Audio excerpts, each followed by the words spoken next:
بسم اللہ الرحمن الرحیم۔ ایک بچے نے کویسچن کیا ہے کہ یہ امام اعظم ابو حنیفہ رضی اللہ تعالی عنہ کے ساتھ رضی اللہ عنہ کہہ سکتے ہیں یا رحمت اللہ علیہ کہنا ہوگا؟ دیکھیں اچھی طرح یہ بات سمجھ لیجئے کہ یہ عوام کا غلط خیال ہے کہ انبیاء علیہ السلام کے ساتھ علیہ السلام یا علیہ السلام کہہ سکتے ہیں، صحابہ کے ساتھ رضی اللہ عنہ کہیں گے اور اولیاء کے ساتھ رحمت اللہ علیہ کہیں گے۔ یہ شریعت نے ان دعائیہ کلمات کی کسی بھی ذات کے ساتھ کوئی تخصیص نہیں رکھی ہے۔ اگر ہم انبیاء علیہ السلام کو علیہ السلام کہتے ہیں تو آپ غور کریں، یہی ہم آپس میں ایک دوسرے کو کہتے ہیں السلام علیکم، بس ضمیر کا فرق ہے، باقی ہم ایک دوسرے کو کہتے ہیں۔ تو علیہ السلام آپ صحابی کے لیے بھی کہہ سکتے ہیں، رسول کے لیے بھی کہہ سکتے ہیں، ایک بزرگ کے لیے بھی کہہ سکتے ہیں جو ولی ہیں۔ اسی طرح رضی اللہ عنہ آپ انبیاء کے ساتھ بھی کہہ سکتے ہیں، صحابہ کے ساتھ اور اولیاء کے ساتھ۔ بکثرت ہم فقہ کی کتابیں پڑھاتے ہیں، اس میں جیسے صاحب ہدایہ ہے، وہ جب اپنے آپ کو لکھتے ہیں تو اقول نہیں کہتے کہ میں کہتا ہوں، بلکہ اکثر قولا کا لفظ استعمال کرتے ہیں، قولا اس نے کہا، یہ ایک عاجزی کے طور پہ۔ تو آپ کے شاگردوں نے آگے اضافہ کیا رضی اللہ عنہ، قال رضی اللہ عنہ، اس طرح لکھا ہوتا ہے۔ تو یہ بکثرت بزرگان دین نے استعمال کیا ہے۔ اسی طرح رحمت اللہ علیہ یہ ایک دعا ہے۔ جب ہم نبی کریم صلی اللہ علیہ وسلم پر درود پڑھتے ہیں تو آپ کو پتہ ہے یہ درود رحمت کی ہی دعا ہوتی ہے۔ اب اگر نبی کریم صلی اللہ علیہ وسلم کے ساتھ رحمت اللہ علیہ کہہ دیا جائے تو یہ درود کا ہی ایک طرح سے ترجمہ کہہ لیجئے آپ اس کو، لیکن ہمارے عوام نے ان چیزوں کو مخصوص کر دیا ہے نبیوں کے ساتھ، صحابہ کے ساتھ اور اولیاء کے ساتھ، اور ذرا بھی کوئی تبدیلی کرتا ہے تو یہ ماشاءاللہ ریڈی میڈ مفتیان کرام علماء کو چیلنج کرنا شروع کر دیتے ہیں کہ جی دیکھیں صحابی کے ساتھ رحمت اللہ علیہ کہہ دیا، ولی کے ساتھ رضی اللہ عنہ، یہ تو صحابی کے ساتھ آتا ہے۔ چلیں پھر بتائیے آپ قرآن و حدیث سے دلیل پیش کر دیجئے۔ تو اس لیے کوئی بھی استعمال کر سکتے ہیں، کوئی حرج نہیں ہے، اور بہت بہتر ہے کہ اگر عوام میں آپ استعمال کریں، جیسے کوئی عالم دین ہے تو اس کی وضاحت بھی کریں، کیونکہ جاہل قسم کے لوگ جو ہوتے ہیں وہ جا کے ان کو پتہ تو ہوتا نہیں ہے، تو باہر جا کے بدگمانیاں پیدا کرتے ہیں، غیبتیں کرتے ہیں۔ تو بہتر ہے کہ بیان کے دوران اگر اس طرح کوئی لفظ استعمال کیا جائے تو اس کی وضاحت کر دی جائے۔ یہ کہتے ہیں کہ کیا ولی اپنی قبروں سے بھی کرامات دکھا سکتے ہیں یا صرف زندگی میں دکھانا ممکن ہے؟ دیکھیں کرامات کا سلسلہ تو جاری و ساری رہ سکتا ہے، معجزات کا سلسلہ بھی جاری رہتا ہے، بلکہ اکابرین نے یہی لکھا کہ جس بھی نبی کے زمانے کا ولی کوئی کرامت دکھائے گا تو یہ حقیقتاً اس زمانے کے نبی کا معجزہ ہی ہوتا ہے، چاہے وہ نبی پردہ فرما چکے ہوں۔ ایسے اولیاء کرام کی کرامات اس کے بعد بھی معروف ہیں، کبھی بارشیں ہوتی ہیں، کبھی لوگوں کی مشکلات حل ہوتی ہیں، لیکن وہ اصل میں فاعل حقیقی اللہ تبارک و تعالیٰ کی ذات ہوتی ہے۔ بعض لوگ اولیاء کرام کے تصرفات پر تنقیدات کرتے ہیں کہ یہ اگر ایسا ہے تو فلاں جگہ جا کے کیوں نہیں مدد کر دی، ایسا ہے تو فلاں جگہ جا کے مدد کیوں نہیں کر دی۔ ایسا نہ کیا کریں۔ تصرفات اولیاء ہوں یا معجزات انبیاء، یہ اللہ تعالیٰ کی مشیت کے تابع ہوتی ہیں۔ جب ان کی اجازت ہوگی، اللہ تعالیٰ کی اجازت ہوگی، تو نبی معجزہ بھی دکھا دے گا، ولی کرامت بھی دکھائے گا، یا خود بخود ان کے چاہے بغیر اللہ تعالیٰ ان سے کرامت کا یا معجزے کا ظہور کروا دیتا ہے۔ یہ اللہ کی مشیت پر موقوف ہوتا ہے۔ ان کو اختیارات بہت دیے گئے ہیں، لیکن وہ اختیارات مشیت الہی کے تابع ہوتے ہیں۔ اس لیے تنقیدات صحیح نہیں ہیں اولیاء کرام پر۔ اگر آپ اولیاء پہ اس وجہ سے تنقید کرتے ہیں کہ جی یہ ولی نے فلاں کام کیوں نہیں کر دیا، فلاں کیوں نہیں کر دیا، تو پھر معذرت کے ساتھ یہ اعتراض ایک غیر مسلم اللہ تعالیٰ پر بھی کر سکتا ہے۔ آپ کہتے ہیں کہ فلاں جگہ غیر مسلمانوں کو مار رہے ہیں، ولی کہاں ہیں؟ کافر اگر کہے خدا کہاں ہے، کیا جواب دیں گے آپ؟ آپ کہتے ہیں کہ جی ہم مزار پر گئے، وہاں سبیل تھی، اس میں جو پانی کا کٹورا تھا اس میں بھی زنجیر باندھی ہوئی تھی، تو جو ولی اپنے پانی کے کٹورے کی حفاظت نہیں کر سکتا، لوگوں نے زنجیریں باندھ کے اس کو چوروں سے محفوظ رکھا ہے، ولی کیا کرے گا؟ تو پھر میں سوال کرتا ہوں کہ مسجدوں سے جو ہوتی ہیں بتائیں، حالانکہ وہ خانہ خدا کہلاتا ہے، بیت اللہ ہے مسجدیں۔ تو اگر کوئی کافر یہ کہے کہ تمہارا خدا تو اپنے آئے ہوئے مہمانوں کی جوتیوں کی حفاظت نہیں کر سکتا، تمہارے خدا کی قدرت کہاں گئی؟ کیا جواب دیں گے آپ؟ یہ سب مشیت الہی کے تابع ہوتی ہیں۔ اللہ چاہے تو چور کا ہاتھ توڑ دے اسی ٹائم جیسے وہ جوتی اٹھانے لگے، لیکن اللہ تعالیٰ نے یہ امتحانات رکھے ہیں۔ اللہ تعالیٰ حکمت کے تحت بعض اوقات درگزر فرما دیتا ہے، مہلت دیتا ہے، فوری گرفت نہیں فرماتا۔ ایسی اولیاء یا انبیاء علیہ السلام کے تصرفات ہیں کہ وہ مشیت الہی کے تابع ہیں۔ وہ جانتے ہیں کہ بہت سارے معاملات میں تقدیر مبرم ہمارے اس دعا یا ہمارے اس عمل کے خلاف ہے، اللہ کا ازلی فیصلہ، تو وہ نہ کوئی تصرف کریں گے کیونکہ وہ ازلی فیصلے کو تو بدلنے پہ قدرت نہیں رکھتے، اور نہ اس کے خلاف جائیں گے۔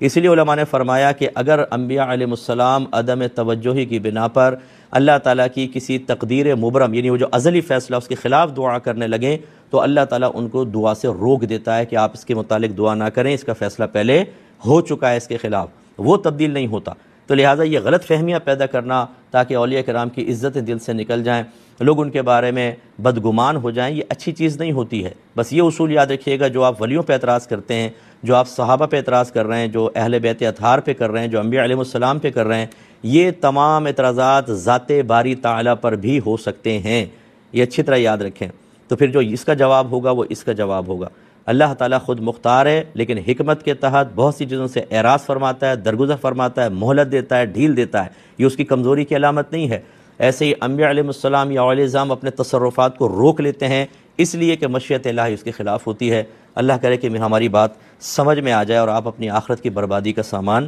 نہ کریں۔ کسی نے پوچھا ہے کہ کیا ماں 2 سال کے بعد بھی بچے کو دودھ پلا سکتی ہے؟ تو نہیں پلا سکتی۔ اگر ایک دن بھی ایک گھونٹ بھی زیادہ پلائے گی، 2 سال کمپلیٹ ہوئے، ایک گھونٹ بھی اگلے دن اگر زیادہ پلایا تو یہ گناہ ہوگا، کیونکہ اللہ تعالیٰ نے ارشاد فرمایا کہ والوالدات یرضعن اولادہن حولین کاملین لمن اراد ان یتم الرضاعہ،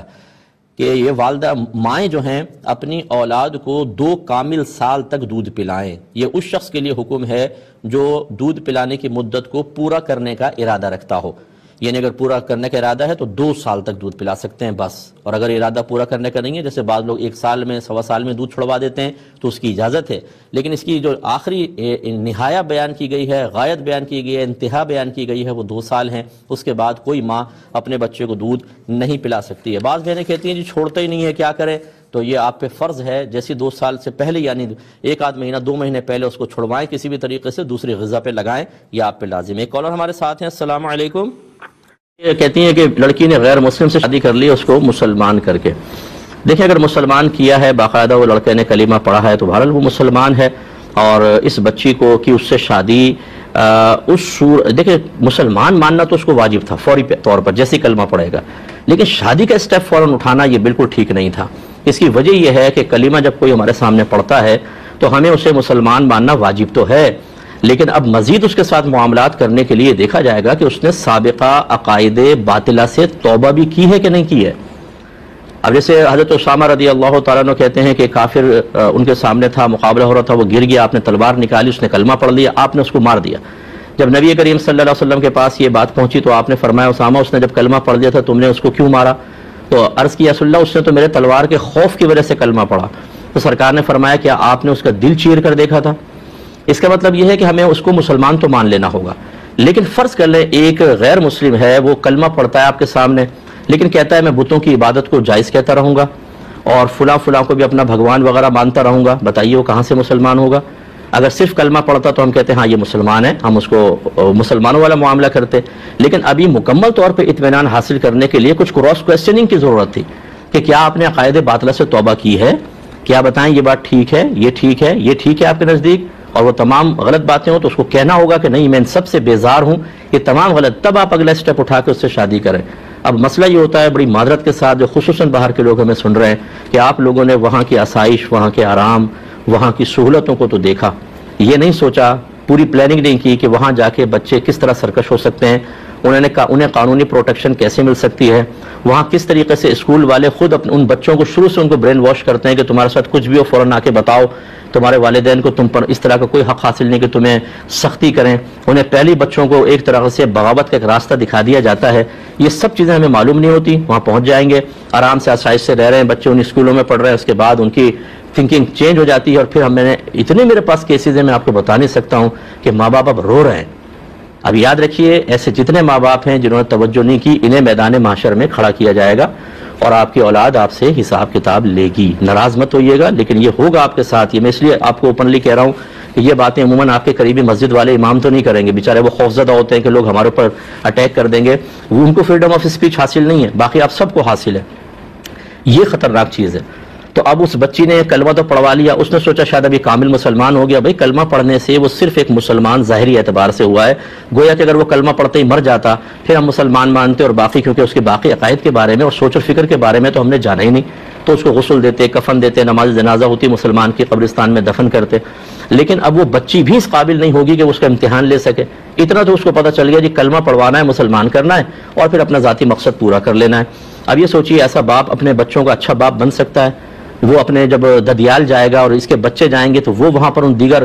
مذاہب کو دیکھ کر ان کی طرف مائل ہو گئے تو کیا ہوگا؟ کوئی فکر نہیں ہے، کوئی غم نہیں ہے کہ کیا ہوگا آگے چل کر، اور اتنا نقصان میں نے دیکھا، اور ایسی شادیاں چلتی بھی نہیں، یہ بھی میں آپ کو بتا دوں۔ اللہ تعالیٰ اگر وہ مسلمان ہوا ہے، میری خواہش یہ ہے، میری دعا ہے اللہ تعالیٰ اس کو بڑا اچھا مسلمان بنا دے، پکا مسلمان، اور یہ تاحیات بچی کے گھر آباد رہے، ہماری کوئی تمنا نہیں ہے، لیکن جو ہم دیکھ رہے ہیں اس کے لحاظ سے بہت خطرناک صورتحال ہے۔ میں صرف مشورہ دے سکتا ہوں، جب بھی اس قسم کا معاملہ ہو، آپ کا بیٹا غیر مسلم لڑکی کو پسند کر لے یا لڑکی غیر مسلم کی طرف مائل ہو جائے، تو ایک کنڈیشن رکھیے کہ یہ مسلمان ہوں گے، اور مسلمان ہونے کے بعد کم از کم 1 سال تک علم دین سیکھیں گے۔ اس کے لیے آپ اپنے قریبی علماء سے رجوع کر لیں، کوئی نہ ملے میرا نمبر لے لیں کنٹرول روم سے، میں آپ کو ٹیچر پرووائڈ کر دوں گا جو ٹو دا پوائنٹ اس کو 1 سال تک اس کی برین واشنگ کرنے کی کوشش کرے گا۔ برین واشنگ سے مراد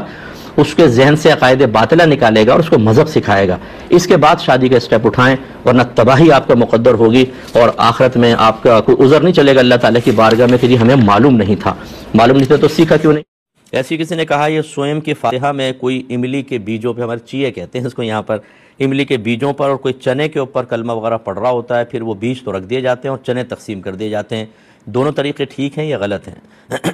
دیکھیں یہ کوئی واجب فرض یا واجب نہیں، نہ چیوں پہ پڑھنا ضروری ہے، نہ چنوں پہ پڑھنا ضروری ہے، نہ انگلیوں پر، نہ تسبیح کے اوپر، نہ کوئی دانوں وغیرہ کوئی اور چیز کے اوپر، نہ پتھروں کے اوپر۔ آپ ویسے ہی پڑھیں، ذکر الہی کریں، قرآن پاک پڑھیں۔ مقصود تو اصل یہ ہوتا ہے کہ اجتماعی طور پر ایصال ثواب کا اہتمام ہو جائے، اور اس میں کوئی حرج نہیں ہے، ایصال ثواب بالکل حدیثوں سے ثابت ہے۔ باقی رہی تیسرے دن کی تخصیص، تیسرا، 10واں، 20واں، 40واں، بعض لوگ اس پر اعتراض کرتے ہیں کہ آپ اگر ایصال ثواب کرنا چاہتے ہیں جائز ہے، لیکن تیسرے دن ہی کیوں؟ اس کا جواب یہ ہے کہ یہ تخصیص کوئی تخصیص شرعی نہیں ہے، یعنی کوئی یہ دعویٰ نہیں کرتا کہ شریعت نے کہا ہے کہ تیسرے دن ایصال ثواب کرو ورنہ ہوگا ہی نہیں، نہ یہ اس کو شریعت کے مطابق کر لیا گیا ہے، یعنی تخصیص شرعی خود بنا لی۔ خود بنانے کا مطلب یہ ہے کہ یوں کہا جائے کہ تیسرے دن ہی ہوگا، شریعت اگرچہ نہیں کہہ رہی لیکن تیسرے دن ہوگا، اس کے علاوہ نہیں، یا اس کو خاص مانا جائے کہ اس تیسرے دن ہی کرنا ہوگا، فرض یا واجب کا ایسا درجہ دے دیں، جو نہ کرے اس کو تانا زری کریں، اس کو برا بھلا کہیں، یہ سب غلط ہے۔ آپ دوسرے دن کریں، تیسرے دن کریں، چوتھے دن کریں، آپ کو بالکل اجازت ہے، لیکن یہ دن جو ہو گئے ہیں یہ چونکہ لوگوں میں معروف ہو گئے ہیں، لوگوں کو پتہ ہے تیسرے دن اجتماعی طور پہ ایصال ثواب ہوگا، لوگوں کی آسانی کے لیے مقرر کیا گیا، لوگ آتے ہیں اور آرام سے اجتماعی طور پہ ایصال ثواب کا اہتمام کر لیتے ہیں۔ اگر اس طرح کوئی دن مخصوص نہ کیا جائے تو پتہ نہیں چلے گا کب ہے، کوئی دوسرے دن آ رہا ہے، کوئی پہلے دن آ رہا ہے، کوئی چوتھے دن آ رہا ہے، اور اس طریقے سے اجتماعی طور پہ ایصال ثواب نہ ہو سکے گا، اگرچہ کوئی اجتماعی طور پہ کرنا بھی لازم نہیں ہے، لیکن بہرحال لوگوں کی آسانی سہولت کے لیے یہ ایک رسم قائم ہے، تو اس میں کوئی حرج بھی نہیں ہے۔ اگر کوئی اعتراض کرتا ہے تو میں آپ کو کہتا ہوں اس سے کویسچن کیجئے گا کہ آپ کی مسجد میں جماعت کے اوقات مخصوص کیے گئے ہیں کہ نہیں؟ فجر اتنے بجے جماعت ہوگی، ظہر، عصر، مغرب، عشاء، عید، جمعہ اعلان کرتے ہیں نا جماعتوں کا، آپ ایک کویسچن کیجئے گا کہ اللہ کے نبی نے ایسا کیا تھا، سرکار نے حکم دیا تھا، صحابہ کرام نے کیا تھا؟ اگر نہیں تو پھر آپ نے یہ وقت کیسے مخصوص کر لیا کہ نہ 1 منٹ آگے نہ 1 منٹ پیچھے، فجر اتنے بجے ہوگی؟ جب یہ تخصیص لوگوں کی آسانی اور سہولت کے لیے جائز، تو ایصال ثواب کی تخصیص کیوں ناجائز ہو گئی؟ یہاں پر بھی اگر آپ ایسا کریں کہ ایک دن فجر کریں آپ 5:30 بجے، اگلے دن 5:45 بجے، پھر آپ کریں 6:38 پر، کبھی آگے کریں بھی کبھی پیچھے کریں، تو لوگ بھی کہیں گے بھائی ایک ٹائم فکس کر لو، ہمیں پتہ تو چلے تاکہ اجتماعی جماعت کے ساتھ ہم نماز پڑھ سکیں۔ تو اس لیے بہت سارے اہتمام یا تخصیصات ایسی ہوتی ہیں جو ہماری اپنی طرف سے ہیں۔ اسی طرح ان سے کویسچن یہ کیجئے کہ آپ کے جو ادارہ ہے، کوئی نہ کوئی ادارہ ہوگا، کوئی دارالعلوم ہوگا، اس میں پہلا سال کب شروع ہوتا ہے اور پہلا سال کب ختم ہوتا ہے؟ درس بخاری کی تقریب کس تاریخ کو ہوتی ہے؟ دستار بندی اور سندیں کس تاریخ کو تقسیم کی جاتی ہیں؟ کیا یہ شریعت نے تخصیصات کی تھیں یا آپ نے اپنی مرضی سے کر لی ہیں؟ اور یہ کر لی ہیں تو یہ جائز، اور تیجا 40واں کا تیسرا 10واں دن مقرر کرنا ناجائز؟ وجہ فرق بتائیے۔ تو امید ہے کہ یہ بعض اوقات ہمارے ہاں عدم توجہ کی بنا پر اعتراضات کر دیے جاتے ہیں، حالانکہ جو اعتراض کر رہا ہوتا ہے وہ خود اس طرح کی سینکڑوں تخصیصات کر رہا ہوتا ہے اور وہ اپنے آپ کو قابل گرفت نہیں سمجھتا، لیکن دوسرے پر تنقید کر رہا ہوتا ہے۔ خدارہ میں گزارش کرتا ہوں کہ تنقید سے پہلے اچھی طرح ہر چیز کا جائزہ لیجئے کہ کہیں ایسا تو نہیں کہ کوئی الزام ہمارے اوپر ہی الٹا واپس آ رہا ہے، اور پیار محبت کا ماحول بنائیں تو سب سے بہتر چیز ہے۔ وَلَقَدْ يَسَّرْنَا الْقُرْآنَ لِلذِّكْرِ فَهَلْ مِن مُدَّكِرٍ، اور بے شک ہم نے قرآن یاد کرنے کے لیے آسان فرما دیا ہے، تو ہے کوئی یاد کرنے والا؟ تو یہاں پہ قرآن کو یاد کرنا آسان فرمایا ہے۔ بعض لوگ اس کا ترجمہ کرتے ہیں کہ ہم نے قرآن کو سمجھنے کے لیے آسان بنایا، تو وہ بیچارے قرآن پاک کو سمجھنا شروع کر دیتے ہیں، اور اسی غلط تفسیر کی بنا پر، اللہ تبارک و تعالیٰ کے مقصود و مطلوب کو غلط رنگ دینے کی بنا پر ایسے نوجوان قرآن کو ہاتھ میں لے کر اور اس کی تشریحات اپنی طرف سے کرتے ہوئے نظر آئیں گے جن بیچاروں نے دین کی الف بے بھی نہیں پڑھی ہے، بس وہ کسی کا بھی ترجمہ اٹھا کر اور پھر اپنے پاس سے مفاہیم اخذ کر کے وہ بتاتے ہیں، خود بھی گمراہ ہوتے ہیں، دوسروں کو بھی گمراہ کرتے ہیں۔ ایسا ہرگز نہیں کرنا چاہیے۔ قرآن سمجھنے کے لیے آسان نہیں ہے، یاد کرنے کے لیے آسان ہے۔ یہی وجہ ہے کہ 6 سال کا بچہ بھی ہمارا قرآن عظیم کو پورا کا پورا یاد کر لیتا ہے، لیکن سمجھنا اگر آسان ہے تو پھر آپ بتائیے کہ ہر شخص پہ قرآن سمجھ کے عالم نہ بن جاتا،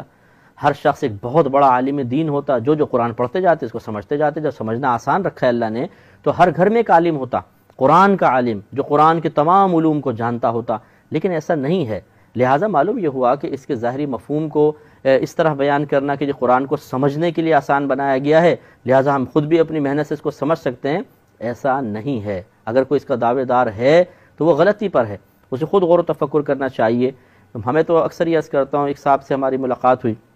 ان کا کہنا یہی تھا کہ قرآن عظیم کو اللہ تبارک و تعالی نے سمجھنے کے لیے آسان بنایا ہے، تو پھر ہمیں کیا ضرورت ہے کہ ہم کسی کے پاس جا کے اس کو سیکھیں۔ تو پھر ایک ترجمہ قرآن منگوایا گیا، یعنی قرآن منگوایا گیا، وہ ترجمے والا تھا، ترجمے کے اوپر ہاتھ رکھ کے کہا گیا کہ اچھا اب آپ اس آیت کا ترجمہ کر کے بتائیے۔ اب وہ عربی پڑھیں تو ترجمہ نہ آئے تو کہیں گے یہ تو نہیں آتا، تو پھر سوال کیا گیا یہ بتائیے کہ جب آپ کو ترجمہ ہی کرنا نہیں آتا تو قرآن سمجھنا کیسے آئے گا؟ جب آپ ایک آیت کو سمجھنے میں، اس کا ترجمہ کرنے میں کسی ترجمہ کرنے والے کے محتاج ہیں، تو خود بتائیے کہ اس ترجمے سے پھر مقصود الہی متعین کرنے کے سلسلے میں آپ کسی کے محتاج نہیں ہوں گے۔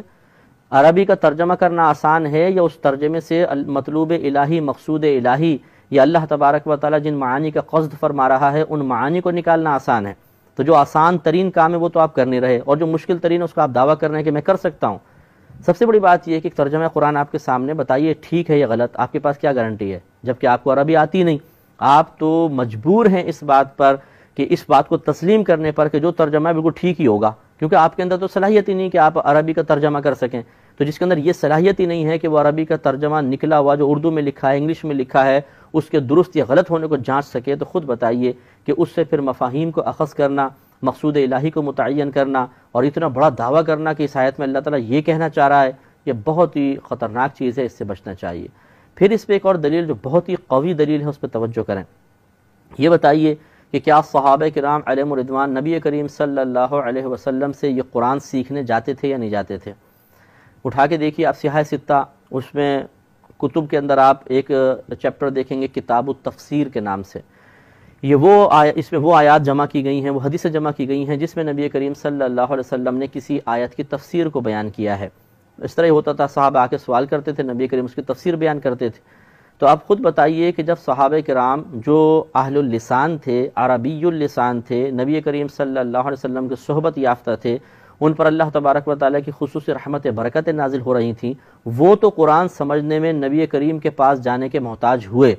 اور آج 15ویں صدی میں پیدا ہونے والا کالج یا یونیورسٹی کا ایک نوجوان لڑکا یا لڑکی جس نے کبھی کسی دینی استاد سے کوئی تعلیم حاصل نہیں کی ہے، وہ صرف ترجمہ قرآن اٹھا کر اگر یہ دعویٰ کرے کہ میں بتا سکتا ہوں کہ اس میں اللہ تعالیٰ کیا بیان فرما رہا ہے، تو یقینی سی بات ہے کہ اس پہ ہنسی ہی آئے گی، کوئی اس پہ سنجیدگی تو انسان اختیار کر ہی نہیں سکتا کہ صحابہ کرام تو محتاج ہوئے نبی کریم سے پوچھنے کے، حالانکہ وہ تو عربی سنتے اس کے تراجم سب جان لیا کرتے تھے، آپ ترجمے کے سلسلے میں بھی ایک اور شخص کے محتاج ہیں، اور پھر آپ کا یہ دعویٰ کہ ہم جو بس اللہ نے بیان فرمایا اس تک ہم پہنچ جائیں گے، اسی گہرائی تک پہنچ جائیں گے، بالکل غلط دعویٰ ہے۔ اس لیے گزارش یہ ہے تمام ہمارے اس پروگرام کو دیکھنے والوں کی خدمت میں ہماری گزارش یہ ہے، کبھی بھی قرآن پاک کو خود سمجھنے کی کوشش نہ کیجیے، ہمیشہ ترجمہ اور اچھی تفسیر لیں، تفسیر کے ذریعے قرآن پاک کو سمجھیں، کسی اچھے مستند تفسیر کو آپ لے لیجئے، یہ جیسے ہمارے پروگرام ہے اس کو آپ غور و تفکر اس پر کیجئے، اس سے آپ فیض حاصل کرنے کی کوشش کریں۔ اسی طریقے سے قرآن پاک کی تفسیر یاد رکھیں کہ کئی طریقے سے ہوتی ہے، بعض اوقات قرآن کی ایک آیت دوسری آیت کی تفسیر بن رہی ہوتی ہے، اسی طرح بعض اوقات احادیث میں تفسیر آتی ہے، صحابہ کرام کے اقوال میں قرآن پاک کی تفسیر مل جائے گی، اسی طرح بعد کے اکابرین نے تفاسیر لکھی ہیں۔ تو یہ ہمارا ماخذ و مرجع ہونا چاہیے، قرآن سے قرآن کو سمجھیں، حدیث سے سمجھیں، اقوال صحابہ سے، یا 1500 سال میں جو متقی پرہیزگار علماء اسلام مفسرین گزرے ہیں ان کے تفسیر کا مطالعہ کر کے تب قرآن پاک کو سمجھنے کی کوشش کریں۔ جو شخص اپنے پاس سے قرآن کی تفسیر کرے اور یہ کہے اکابرین نے کیا کیا ہے، پہلے بزرگوں چھوڑ دیجئے میں تفسیر بیان کرتا ہوں، اور وہ اپنے پاس سے نئے نئے معانی اخذ کر کے قرآن پاک کے بتائے، وہ بالکل غلط ہے، اس کے اوپر کبھی بھی ہمیں یقین نہیں کرنا چاہیے، کیونکہ اس طرح گمراہ ہونے کا قوی اندیشہ ہے۔ دیکھتے رہتے ہیں۔ اس کے بعد اونچی جگہ پر بیٹھ کر وضو کرنا سنت مستحبہ ہے، اور اس کی وجہ میں نے آپ کو بتائی تھی کہ وضو کے جو قطرات ٹپک رہے ہوتے ہیں، اعضائے وضو سے گر رہے ہوتے ہیں، ان میں چونکہ نجاست حکمیہ ہوتی ہے، یعنی یہ ہمارے بے وضو پن کو لے کر گر رہے ہوتے ہیں، اور یا پھر اگر جیسے ہم پہلے سے ہی باوضو ہیں اور صرف ثواب کی نیت سے وضو پر وضو کر رہے ہیں تو یہ ہمارے گناہوں کی آلودگی کو لے کر گر رہے ہوتے ہیں، تو اس لیے مناسب نہیں ہے کہ یہ پانی کپڑوں پر گرے۔ اس لیے میں نے آپ کو طریقہ عرض کیا تھا کہ اگر ممکن ہو سکے تو تولیہ والا جو رومال ہے، کیونکہ جذب بہت اچھا کرتا ہے، اسے اپنے پاس رکھیں۔ جب آپ چہرہ دھو چکے ہیں تو ہلکا سا اتنا اس کو چہرے پر تولیہ کو لگا لیں کہ ٹپکنے والے قطرات اس میں جذب ہو جائیں، مکمل طریقہ ختم نہ کریں۔ اس طرح جب دونوں ہاتھ دھوئے تو ہاتھوں کو تھوڑا سطح کر لیں، تو پھر فائدہ یہ ہوگا جب آپ پیر دھوتے ہیں، جیسے بیٹھ کے بھی اگر پاؤں دھو رہے ہیں تو یقینی سی بات ہے چہرہ یہاں ہوتا ہے، تو ہوتا یہی ہے کہ اگر ہم پہلے چہرے سے ٹپکنے والے قطرات کو صاف نہیں کرتے ہیں یا روکنے کا اہتمام نہیں کرتے ہیں تو سب کے سب کپڑوں پر گرتا ہے۔ تو اگرچہ یہ جو کپڑوں پر گر رہا ہے اس سے کپڑے ناپاک تو نہیں کہلائیں گے، کیونکہ یہ مائع مستعمل کہلاتا ہے، اور مائع مستعمل کا حکم میں نے آپ کو بتایا تھا کہ یہ ناپاک تو نہیں ہوتا، لیکن یہ گناہوں کی آلودگی لے کر نکل رہا ہے، گندگی کے ساتھ گر رہا ہے، تو اس لیے اس کا کپڑوں پر گرانا مکروہ تنزیہی ہوتا ہے۔ ہاں یہ ضرور ہے کہ فقہاء نے واضح طور پہ لکھا کہ اگر یہ وضو کے قطرات مسجد میں ٹپکائے جائیں تو مکروہ تحریمی ہے، یعنی حرام کے نزدیک ہیں، اس لیے کہ مسجد کو اس قسم کے پانی سے آلودہ کرنا شرعاً جائز نہیں ہے۔ ویسے بھی پانی نہیں گرانا چاہیے، لیکن یہ تو ہماری گناہوں کی گندگی سے آلودہ پانی ہے یا پھر ہماری نجاست حکمیہ کو لے کر گر رہا ہے، اس لیے مسجد میں یہ پانی نہ گرایا جائے، یہ بہت ہی بہتر ہے۔ اس لیے اگر گرے گا تو یہ مکروہ تحریمی ہے۔ تو اس سے ہمارے وہ بھائی بھی درس حاصل کریں کہ جو کبھی ملاحظہ کرتے ہیں کہ امام صاحب جماعت کروا رہے ہیں اور ان کو خوف یہ ہوتا ہے کہ اگر تھوڑی سی بھی دیر ہوئی تو شاید امام صاحب رکوع میں چلے جائیں گے، تو جلدی جلدی وضو کر کے اور پھر بھاگتے ہیں مسجد کے فرش پر، اور ان کے داڑھی سے، ان کے چہرے سے یا ہاتھوں سے پانی ٹپک رہا ہوتا ہے اور مسجد کا فرش آلودہ ہو رہا ہوتا ہے۔ لیکن جماعت حاصل کرنے کا شوق اس گناہ کی راہ میں رکاوٹ نہیں بن پاتا اور وہ بھاگتے ہوئے مسجد کو آلودہ کرتے ہوئے نکل جاتے ہیں، یہ قطعاً غیر مناسب ہے، اس میں احتیاط کرنی چاہیے۔ ایک بھائی نے کہا کہ سنا یہ ہے کہ اگر نمک زمین پر گر جائے تو بروز قیامت پلکوں سے اٹھانا پڑے گا، کیا یہ بات صحیح ہے؟ جی نہیں، یہ بات بالکل غلط ہے، کوئی ایسی بات نہیں ہے، پلکوں سے کیوں اٹھایا جائے گا نمک؟ اور ویسے تو گرنا نہیں چاہیے، اللہ کی نعمتیں گر جائے تو اگر مٹی میں مل گیا تو اٹھا کے کہیں سائیڈ میں ڈال دیں، لیکن ایسی کوئی سزا بروز قیامت نہیں ملے گی۔ پہلا یہ ہے کہ مچھلی پر اسفال ثواب بالکل کر سکتے ہیں، یہ لوگوں کی اپنی بنائی ہوئی باتیں ہیں، وہی جیسے میں نے عرض کیا، ٹھیک ہے آپ نے سوال تو ویلڈ کیا ہے کہ جو افواہ ہوتی ہے اس کو بھی آپ کنفرم کر لیں، لیکن اس قسم کی کوئی چیز نہیں ہوتی، ہر قسم کے جائز کھانے کے اوپر آپ بالکل اس کا ثواب ایصال کر سکتے ہیں، اس کے اوپر آپ قرآن وغیرہ پڑھ کر کچھ بھی آپ کریں۔ اور یہ میں پہلے ضمناً عرض کر دیتا ہوں، بعض لوگ نیاز کو منع کرتے ہیں کہ جی غیر اللہ کی نیاز نہیں ہونی چاہیے۔ ہمارا بیسک کانسیپٹ یہ ہے کہ کھانا صرف اللہ کے لیے بنے گا، ثواب بھی صرف اللہ دے گا، اس کھانے سے اللہ کا قرب ہی مقصود ہوتا ہے۔ یہ تین بنیاد چیزیں آپ ذہن میں رکھیں، کھانا صرف اللہ کے لیے پکے گا، ثواب صرف اللہ دے گا، اللہ کا قرب ہی مقصود ہو۔ ہم نے کھانا نہ کسی بزرگ کے لیے بنانا ہے، نہ وہ ثواب دیں گے، نہ ان کا قرب مقصود۔ یہ تین چیزیں رکھیں، اس کے بعد ہمیں امید ہے کہ اللہ تعالی ہمیں اس کا ایک بدلہ عطا فرمائے گا جس کو ثواب اور اجر سے تعبیر کرتے ہیں۔ ہم دعا کرتے ہیں اللہ تعالیٰ فلاں کو بھی اس کا حصے دار بنا دے۔ یہ ہے ایصال ثواب کا شرعی تصور،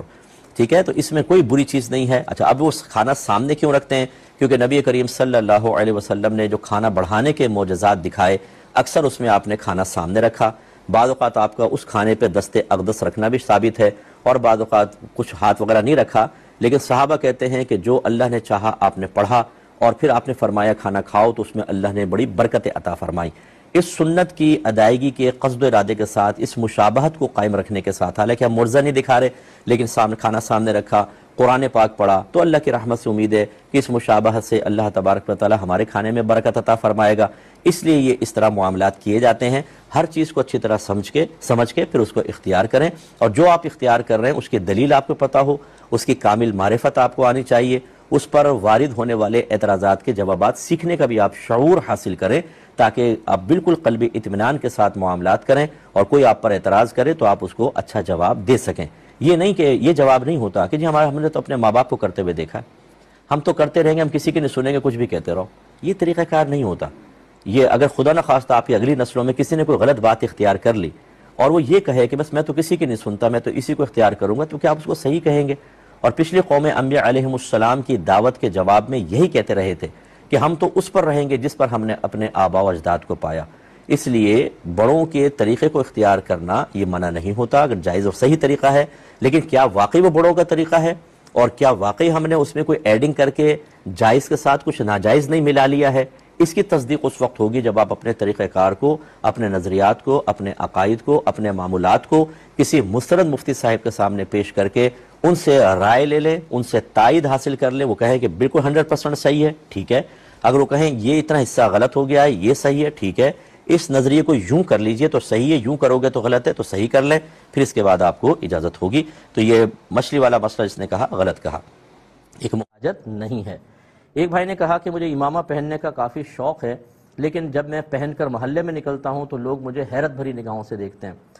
تو شاید ان کو تھوڑی ہچکچاہٹ محسوس ہو رہی ہوگی اس وجہ سے. تو یہ بالکل آپ نہ ہچکچائیں. کسی کی حیرت، کسی کے تعجب خیز نگاہوں کو دور کرنے کا بہترین طریقہ یہ ہے، اگر مثبت کام ہو تو، کہ اس کام کو آپ لگاتار کرتے رہیں. شروع میں حیرت ہوگی، پھر وہ حیرت ختم ہو جائے گی، کیونکہ وہ عادی ہو جائیں گے آپ کے. آپ کبھی کبھار پہنتے ہوں گے، باقی آپ کو برہنہ سر یا ٹوپی میں دیکھا ہوگا تو ایک دم حیرت سے دیکھیں گے بھی یہ کون ہے، اور بڑے عجیب و غریب، بعض اوقات امامہ باندھنا نہیں آتا تو عجیب سا لگتا ہے آدمی، لیکن آہستہ آہستہ اس کے عادی ہو جائیں گے. تو اس لیے اگر امامہ آپ پہننا چاہیں، یہ نبی کریم صلی اللہ علیہ وسلم کی بہت ہی پیاری سنت ہے. اس کو جب آپ سر پہ سجا لیتے ہیں، کوئی بدبخت ہو تو الگ بات ہے، ورنہ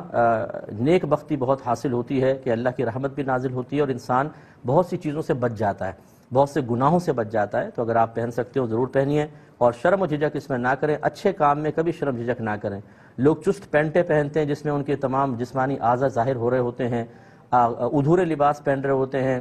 کس طرح کے مطلب گھٹنے کھلے ہوئے ہیں، رانیں کھلی ہوئی ہیں، اور روڈ پہ کھڑے ہوئے ہیں باتیں کر رہے ہیں. انہیں شرم نہیں آ رہی. آپ نبی کریم صلی اللہ علیہ وسلم کی سنت اپناتے ہوئے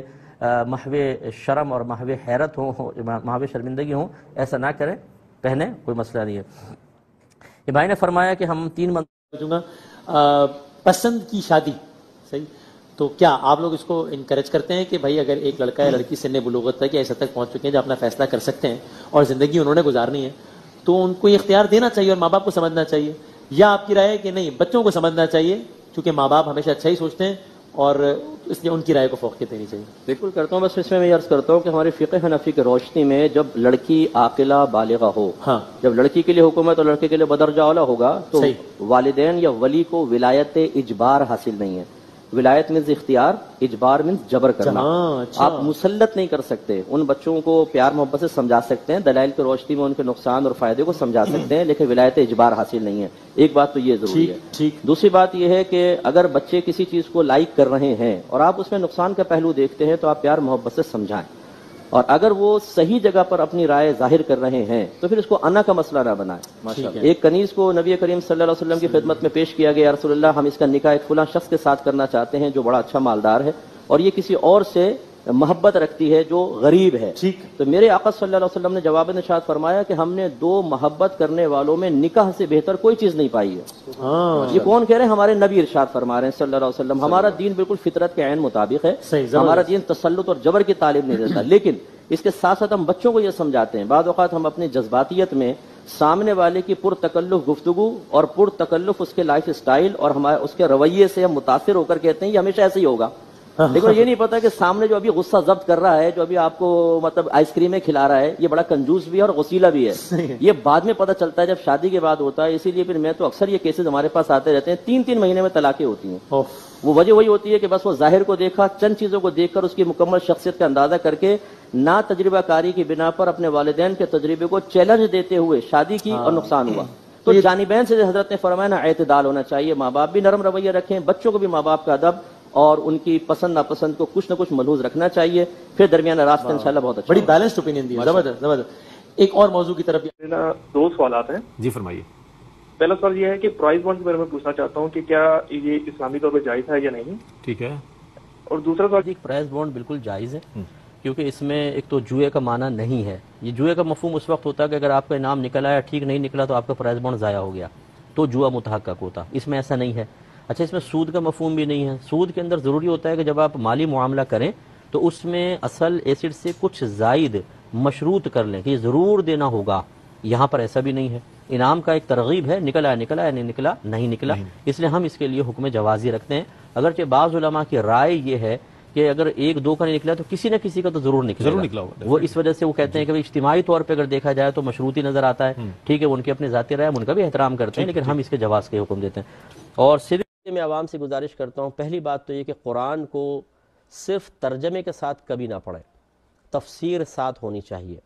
آپ چاہیں تو خزائن العرفان تفسیر لے لیں، مختصر سی ہے. اس کو آپ کہیں کسی مکتبے میں جا کر کہیں مجھے نعیم الدین مراد آبادی صاحب کی خزائن العرفان چاہیے، وہ آپ کو دیں گے، اس کو آپ پڑھیں. ورنہ یاد رکھیں علماء نے واضح لکھا ہے کہ جو بغیر تفسیر کے صرف ترجمہ پڑھے اس کے گمراہ ہونے کا اندیشہ ہے.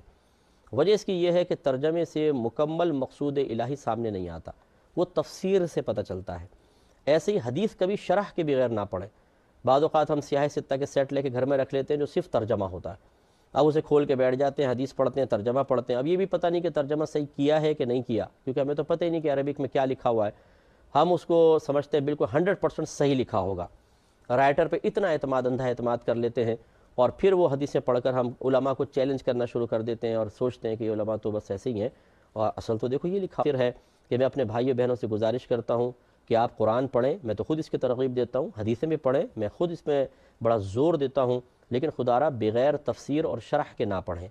اور اگر آپ کو بالفرض کہیں سوشل میڈیا پہ، کسی ڈائجسٹ کے اندر، کسی ناول میں، کسی اخبار میں کوئی آیت یا حدیث نظر آئے تو فوری طور پہ اس کو پڑھنے کے بعد علماء سے بدظن نہ ہوں، اپنے آپ کو علم کا پہاڑ نہ سمجھنے لگ جائیں، تمام علماء کو بے وقوف، بدو، غافل اور کوتاہ نظر نہ تصور کرنے لگ جائیں. علماء کی میرے 25 سال اس میں 25-26 سال ہو گئے اسی فیلڈ میں پڑھنا پڑھانا، اور فقہا تو کئی مطلب کتنے سالوں تک 50 سال. میرے استاد محترم حضرت عبد القیم ہزاری صاحب رحمۃ اللہ علیہ 50 سال تو آپ کی تدریس ہے، 50 سال کی تدریس، 50 سال تک پڑھاتے رہے. عمر تو زیادہ تھی آپ کی.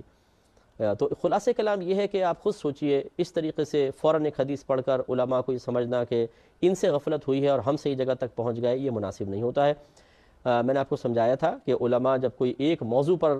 کچھ تحقیق کرنا چاہتے ہیں، اس کے بارے میں کوئی نتیجہ مرتب کرنا چاہتے ہیں، لوگوں تک اس تعلیم کو پہنچانا چاہتے ہیں، تو یوں نہیں کرتے کہ حدیث پڑھی اور فوراً پہنچا دیا، بلکہ جو بھی موضوع ہوتا ہے، مثال کے طور پہ صلاۃ الخوف ہی لے لیں، تو وہ پہلے قرآن کو تلاش کرتے ہیں کہ قرآن میں کہاں کہاں صلاۃ الخوف کا ذکر آیا ہے، وہ تمام آیات لیں گے.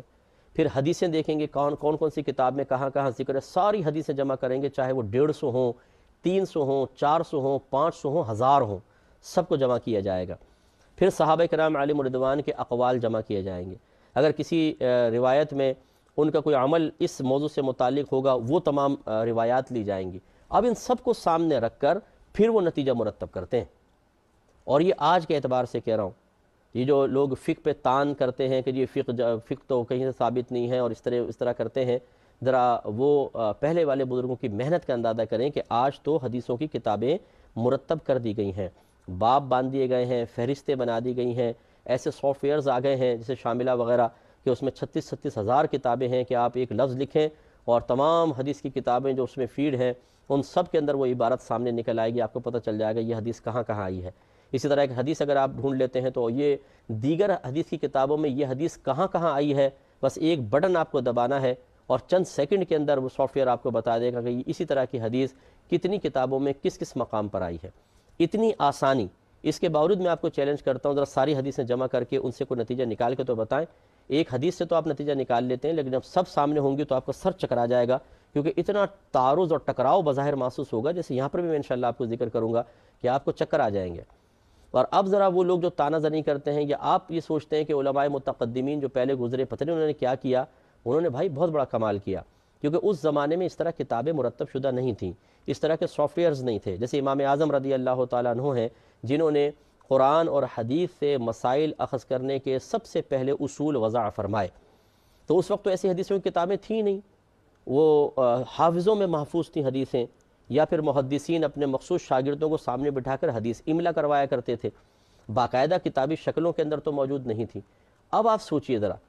کہ اگر امام اعظم رضی اللہ تعالیٰ عنہ صلاۃ الخوف کے بارے میں ایک مسئلہ بیان کرنا چاہتے ہیں تو اس کا مطلب یہ ہوا کہ امام اعظم جتنی بھی حدیثیں مختلف لوگوں کے پاس ہیں ان پر نگاہ رکھے ہوئے ہیں، جتنا پورے قرآن کے اوپر آپ کی نگاہ ہے، عرب کی لغت کے اوپر ہے، کیونکہ اس زمانے میں ترجمے تو نہیں تھے، وہ تو عربی زبان سے نتیجہ خاص کرنا تھا، اور عربی ورڈ کس معنی میں استعمال ہوتا ہے، کس اسلوب میں استعمال ہوتا ہے، یہ سب معلوم ہونا چاہیے ایک مجتہد کو۔ تو یہ امام اعظم نے کس طریقے سے، جب کتابی شکل میں حدیثیں نہیں ہیں، اس کے باوجود پھر مسائل اخذ کر کے بیان کیے، تو ظاہر ہوتا ہے کہ ان کے پیش نظر لاکھوں حدیثیں تھیں، لاکھوں حدیثیں، اگرچہ انہوں نے جمع نہیں فرمائی لیکن لاکھوں حدیثیں، تبھی تو احکام نکالے ہیں۔ تو اس لیے میری گزارش یہ ہے کہ تھوڑا سا پڑھ کر علماء پہ تانہ زنی کرنا یہ بدبختی ہوگی، ایسا ہرگز نہ کرے۔ اللہ تعالیٰ عمل کی توفیق عطا فرمائے، آمین۔ وآخر دعوانا ان الحمدللہ رب العالمین۔ اللہم صلی علی محمد وعلی آلہ وصحبہ۔ تو یہ جو روایت تھی حضرت براء بن عازب رضی اللہ تعالی عنہ سے تھی، مروی تھی، اور آپ نے ارشاد فرمایا کہ نبی کریم صلی اللہ علیہ وسلم نے ارشاد فرمایا تھا کہ جب مومن کو قبر میں بٹھا دیا جاتا ہے تو اس کے پاس فرشتے لائے جاتے ہیں، یعنی پھر وہ کویسچنز وغیرہ ہوتے ہیں، پھر وہ گواہی دیتا ہے لا الہ الا اللہ محمد رسول اللہ۔ بس یہ اس آیت کا مصداق ہے۔ مصداق کا مطلب کہ یہ جو صورتحال ہے اس کو اس آیت میں بیان کیا گیا ہے، گویا کہ یہ آیت اس کے اوپر بولی جا سکتی ہے کہ اللہ تعالیٰ نے ارشاد فرمایا، یہ سورہ ابراہیم کی آیت نمبر 27، کہ اللہ تعالیٰ ایمان والوں کو قول ثابت پر ثابت قدم رکھتا ہے۔ تو یہ میں آپ کو سمجھا رہا تھا کہ احوال قبر جو ہے مختلف انداز سے بیان کی گئے ہیں۔ کہیں تو 3 کویسچنز ہیں، من ربک ما دینک ما کنت تقول فی حق ھذا الرجل۔ کہیں ایسا ہے کہ ڈائریکٹ کہہ دیا جاتا ہے کہ بھئی یہ رسول ہے، اور یعنی ذکر نہیں کیا گیا پہلے 2 سوالوں کا، بس یہ محمد ہے، ان کے بارے میں تم کیا کہا کرتے تھے، ڈائریکٹ بھی ہے۔ تو یہ مختلف انداز سے نبی کریم صلی اللہ علیہ وسلم نے بیان فرمائی، لیکن اکثر جو اس کا خلاصہ اور نچوڑ نکالیں تو یہی ہے کہ اللہ کے بارے میں کویسچن ہوگا، اسلام کے بارے میں اور نبی کریم صلی اللہ علیہ وسلم کے بارے میں۔ لیکن یہ چیز کنفرم ہے انشاءاللہ کہ جو دنیا سے ایمان کے ساتھ رخصت ہوا ہے، اللہ تعالیٰ اس کو قبر میں بھی ثابت قدمی عطا فرمائے گا، اور جو دنیا سے حالت کفر میں چلا گیا، ایسا نہیں ہے کہ وہ قبر میں جا کر منکر نکیر کے سوالات کے صحیح جواب دے لے، وہ وہاں ضرور مارا جائے گا اور جواب نہیں دے پائے گا۔ تو اس لیے اصل چیز ہے سانس بند ہونے سے پہلے اپنا احتساب کر کے اپنے آپ کو صاف ستھرا کر لینا، اور اگر خدا نخواستہ اسلام سے متصف نہیں ہے تو متصف کر لینا، چاہے 1 لمحہ پہلے کوئی کافر اسلام لائے، 1 لمحہ پہلے، مرنے سے 1 لمحہ پہلے، ایسا بس غشی طاری نہ ہو اس کے اوپر، وہ ابھی حالت ہوش و حواس میں ہو اور وہ مرنے سے بس چند منٹ پہلے سمجھ لیں اپنا وہ ایمان قبول کر لیتا ہے۔ تو یہ یاد رکھیں نبی کریم صلی اللہ علیہ وسلم نے فرمایا کہ انسان کا اسلام لانا اس کی پچھلی تمام خطاؤں کو منہدم کر دیتا ہے، جتنے بھی اس سے گناہ ہوئے سب ختم ہو جائیں گے۔ ایک تو وہ بالکل پاک و صاف ہو جائے گا، جیسے آج ماں کے پیٹ سے پیدا ہوا اور فوراً وہ مر گیا، اب چاہے اس نے کچھ بھی عمل نہیں کیا تھا، انشاءاللہ یہ جنت میں جائے گا۔ لیکن اگر کوئی کتنے اچھے عمل کرتا ہو، غیر مسلم ہے، اور وہ اسی طریقے سے دنیا سے رخصت ہو گیا، اس کے لیے آخرت میں کوئی انعام نہیں۔ اور اللہ نہ کرے، خدا نہ کرے، خدا نہ کرے، اگر کوئی ساری زندگی حالت ایمان پر رہا لیکن مرنے سے پہلے کسی وجہ سے اس کا ایمان سلب کر لیا گیا، یا بعض باہر کے ملکوں میں یہ بہت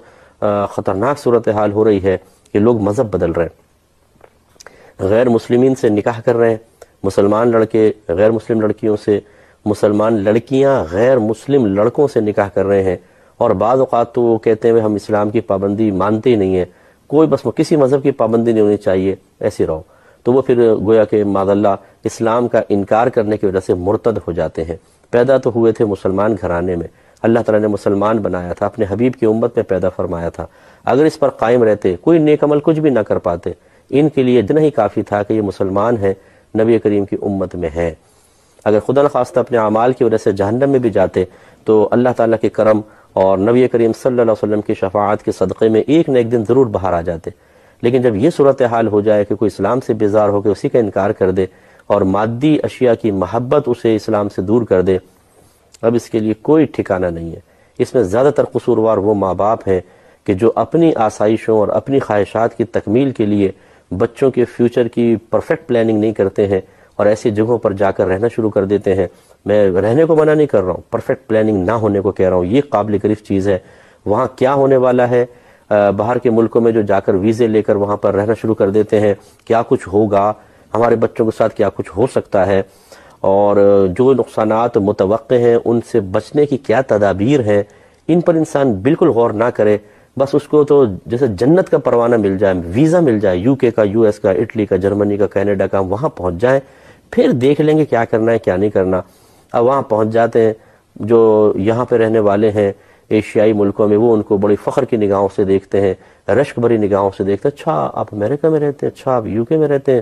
بہت بھی عزت مل گئی ہے سب کچھ۔ لیکن ہم نے ایسے بہت سارے والدین کو روتے ہوئے دیکھا ہے، سر پکڑ کے رو رہے ہیں بیچارے، پریشان ہیں اپنی اولاد کی وجہ سے۔ کون قصوروار ہے؟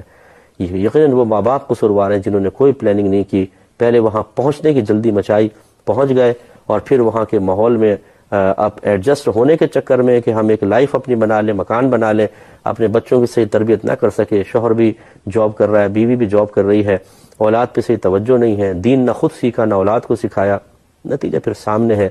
سر پکڑ کے رو رہے ہوتے ہیں۔ تو کوئی ناراض نہ ہو، مطلب اگر کوئی ہمیں باہر کے لوگ سن رہے ہیں، بہت سنتے ہیں، اللہ کا بڑا شکر ہے کہ ہمارا پروگرام بہت زیادہ دیکھا جاتا ہے، تو ہم کوئی آپ کے دشمن تو نہیں، ہمیں تو آپ سے بڑی محبت ہے، پیار ہے، لیکن آپ جب خود اپنے پاؤں پہ کلہاڑیاں ماریں تو پھر ہم کیا کر سکتے ہیں؟ ہم نشاندہی تو کم از کم کر سکتے ہیں کہ آدمی اللہ کی بارگاہ میں گڑ گڑائے، روئے، اور اپنی اولاد کو واپس لانے کی کوشش کرے، اور نہ آئے تو کم از کم دعائیں کرتے رہیں ان کے لیے، اور اپنی کوتاہی کو تسلیم کرنا یہ بہت بڑی چیز ہوتی ہے کہ اپنے آدمی قصور کو مان لے، کوتاہی کو مان لے، تو پھر اللہ تعالیٰ عفو و درگزر کا معاملہ بھی فرماتا ہے۔ لیکن کوئی جرم پہ اکڑ جائے، اٹک جائے، اپنی غلطی تسلیم نہ کرے، وہ پھر اس کا بڑا شیطان ہے کہ جب اللہ تعالیٰ نے آدم علیہ السلام کو سجدے کا حکم دیا کہ کرو، اور ابلیس کو حکم دیا تھا کہ کرو، منع کر دیا، اور اکڑ کر رہا، سریا آ گیا اسی گردن کے اندر، نہیں مانا، تو قیامت تک کے لیے راندہ درگاہ ہو گیا۔ اگر یہ اپنے جرم کا اقرار کر لیتا اور کہہ دیتا اللہ تعالیٰ ٹھیک ہے مجھ سے غلطی ہوگی، میں معذرت چاہتا ہوں، اور سجدہ کر دیتا، تدارک ہو جاتا، اللہ تعالیٰ معاف فرما دیتا اس کو، لیکن یہ نہیں مانا۔ تو ایسی جو لوگ اپنی غلطی تسلیم نہیں کرتے تو ندامت پیدا نہیں ہوتی، ندامت نہیں ہوتی تو کفارہ نہیں ہوتا، عفو درگزر کا معاملہ نہیں ہوتا۔ اس لیے ہم بعض اوقات یہ چیزیں ذکر کر دیتے ہیں۔ کسی کا بچہ اگر غلطی کے اندر غلطیوں میں مبتلا ہو جائے، گناہوں میں، خطاؤں میں، تو ہم بھی ویسے ہی درد محسوس کرتے ہیں جیسا ماں باپ محسوس کر رہے ہوتے ہیں، اگرچہ اس درد کے احساس میں یقینی سی بات ہے کہ میں غیر آدمی ہوں گا تو کم شدت ہوگی، ماں باپ کو زیادہ بیچارے دکھ محسوس کریں گے، لیکن ہم نے بھی اپنی عادت بنائی ہے کہ کسی کے غم کو دیکھ کر ہم غم محسوس کریں۔ وہ شیطان اس سے کھیل رہا ہے، شیطان اس کو یوز کر رہا ہے، تو دکھ ہونا چاہیے ایک مسلمان کو، کیونکہ نبی کریم صلی اللہ علیہ وسلم نے ارشاد فرمایا کہ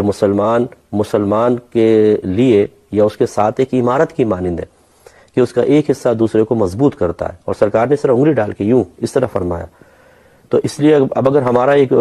بچہ، کوئی ہمارا ایک مسلمان بھائی شیطان کی طرف چلا جائے، دین سے ہٹنے لگے، تو گویا کہ عمارت کمزور ہو رہی ہے، تو ہمیں تو پھر دکھ اور پریشانی ہونی چاہیے، یہ ایمان کا تقاضا ہے۔ اگر نہیں ہوتی، میرا بچہ پریشانی میں ہے، میرا بچہ غلط کاموں میں لگے تو دکھ محسوس کروں، اور دوسرے کا بچہ ہو تو کوئی دکھ محسوس نہ کرے، اس کا مطلب ہے بھی ایمان کامل نہیں ہے، دل میں مرض ہے، اس کو کامل کرنے کی ضرورت ہے۔ ہمیں دوسرے کے بچوں کے اوپر دکھ اور افسوس محسوس کرنا چاہیے، لیکن سمجھانا یہ مقصود ہے جب ماں باپ ہی خود دکھ اور افسوس نہ کریں، انہیں خود نہ پتا ہو، باہر جانے کی جلدی، باہر پہنچ جائیں اڑ کر، ارے بھائی باہر کے ملک میں کوئی جنت کا راستہ کوئی ہے کہ آپ باہر کے ملک میں چلے گا تو سیدھے جنت میں داخل ہو جائیں گے؟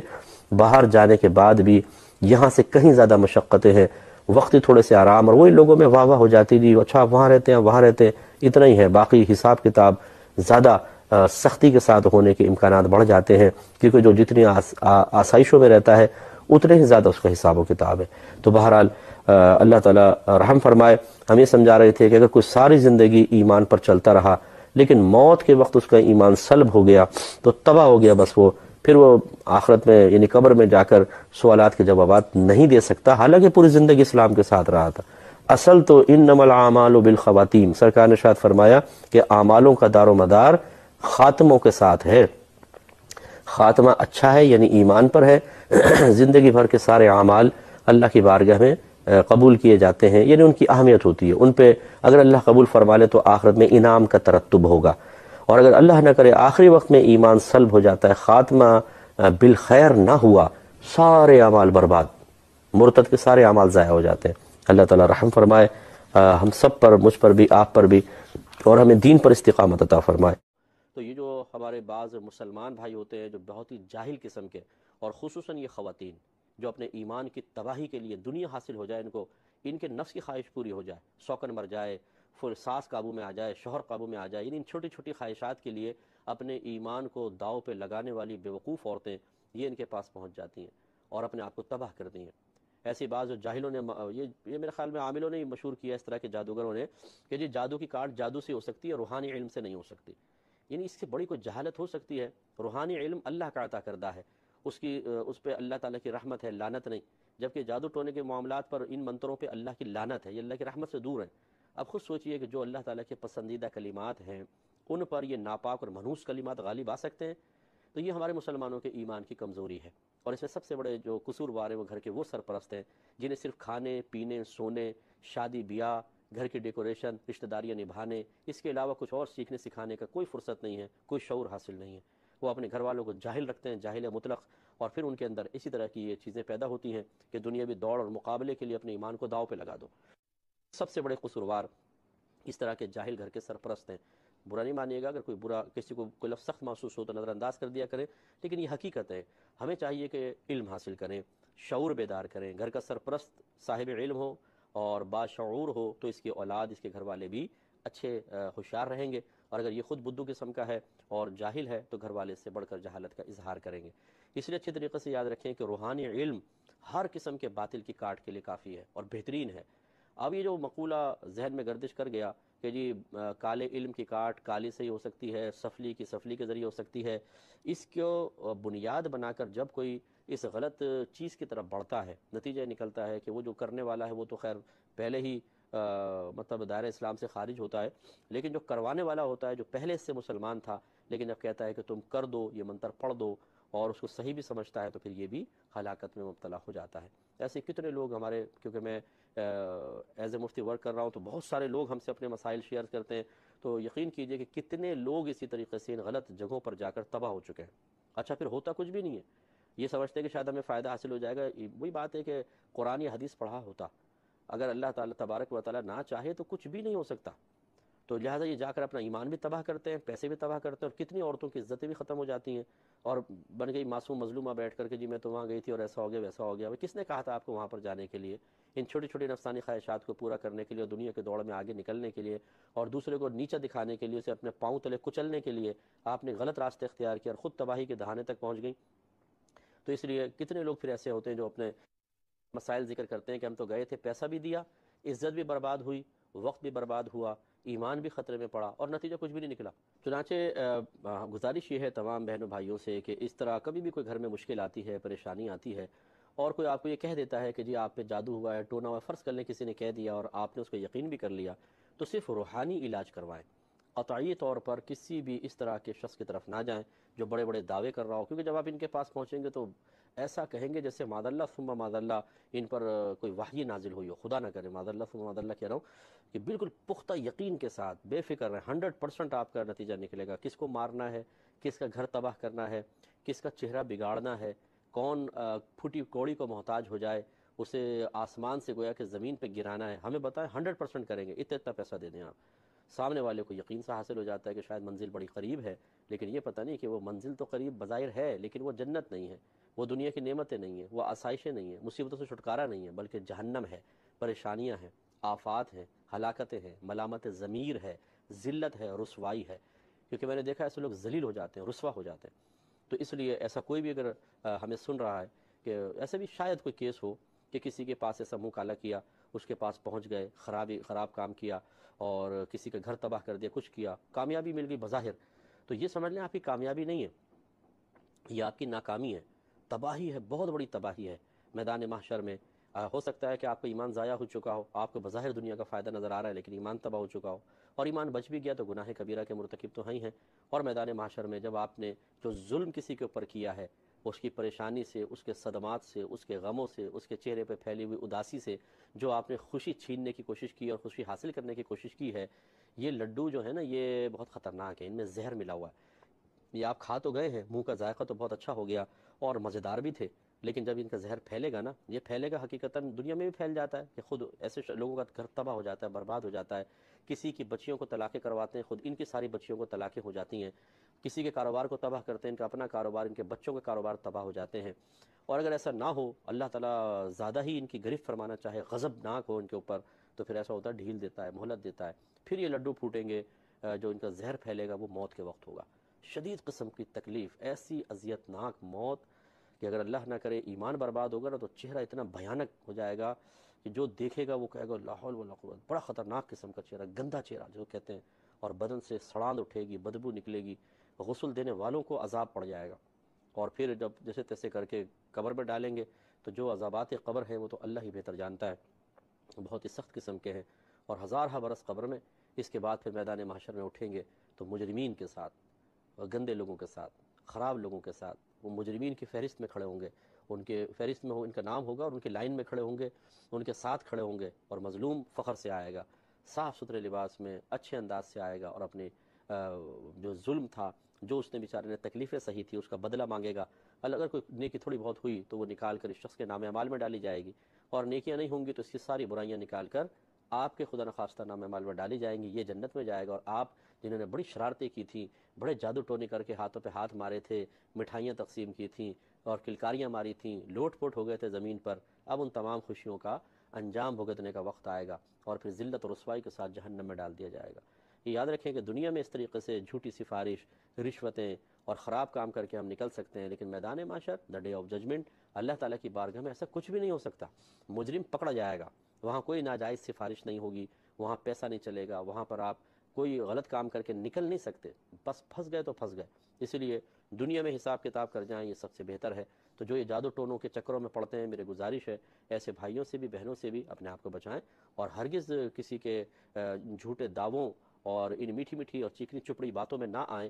ورنہ سب کچھ تباہ ہو جائے گا۔